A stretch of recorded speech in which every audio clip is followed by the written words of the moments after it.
नमस्ते दर्शकों, स्वागत है आप सभी का भूमि के नाम चैनल में। आज का हमारा वीडियो जुड़ा है कि क्यों नहीं की जाती है एक गोत्र में शादी और क्या होती है समस्याएं। हिंदू धर्म में एक ही गोत्र में लड़का और लड़की का विवाह वर्जित माना जाता है।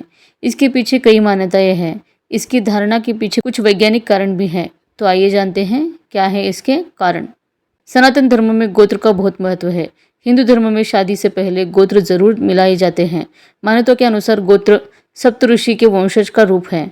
गोत्र का चलन इसलिए किया जाता है कि एक ही खून से संबंध रखने वाले आपस में शादी न करें, आपस में विवाह ना करें। ज्योतिष शास्त्र के अनुसार लड़का लड़की एक ही गोत्र के होने का मतलब यह है कि उनके पूर्वज एक ही थे और इस कारण लड़का और लड़की आपस में भाई बहन बनते हैं। ज्योतिष मान्यता के अनुसार 7 पीढ़ियों के बाद गोत्र बदल जाता है। ऐसे में एक ही गोत्र में शादी की जा सकती है, ऐसा कुछ लोग कहते हैं। हालांकि इस धारणा को लेकर भी मतभेद है। और अगर एक ही गोत्र में लड़के व लड़की की शादी कर देते हैं तो संतान प्राप्ति में बाधा आती है।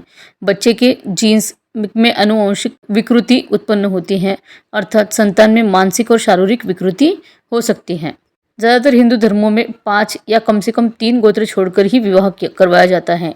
3 गोत्र, पहला गोत्र है स्वयं का गोत्र, जो कि अपने पिता का गोत्र होता है। दूसरा होता है माता का गोत्र, यानी कि माता के परिवार वाले, यानी कि माता के मायके का गोत्र। और तीसरा आता है दादी का गोत्र, यानी कि दादी के मायके का गोत्र। ज्योतिष में बताया गया है कि यह 3 गोत्र छोड़ के विवाह करने वाले को दाम्पत्य जीवन में कोई भी समस्या नहीं आती है। कुछ ज्योतिष जानकारों का मानना है कि 7 पीढ़ियों के बाद गोत्र बदलता है, अर्थात 7 पीढ़ियों के बाद एक ही गोत्र चल रहा है और 8वीं पीढ़ी के लिए गोत्र संबंधी विवाह के विषय पर विचार किया जा सकता है। लेकिन हालांकि इसमें भी सभी ज्योतिष अलग अलग राय रखते हैं।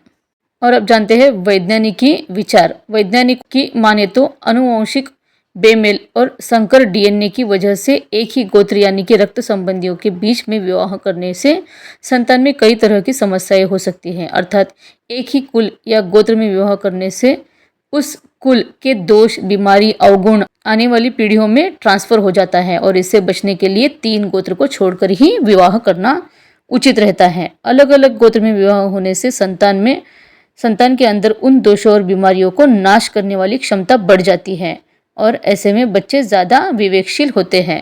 तो ये था हमारा आज का वीडियो कि क्यों नहीं करना चाहिए एक ही गोत्र में विवाह और क्यों छोड़ना चाहिए 3 गोत्र छोड़ के विवाह क्यों करना चाहिए। अगर आपको ये वीडियो अच्छा लगा है तो चैनल को सब्सक्राइब करिए, लाइक और शेयर करिए। धन्यवाद।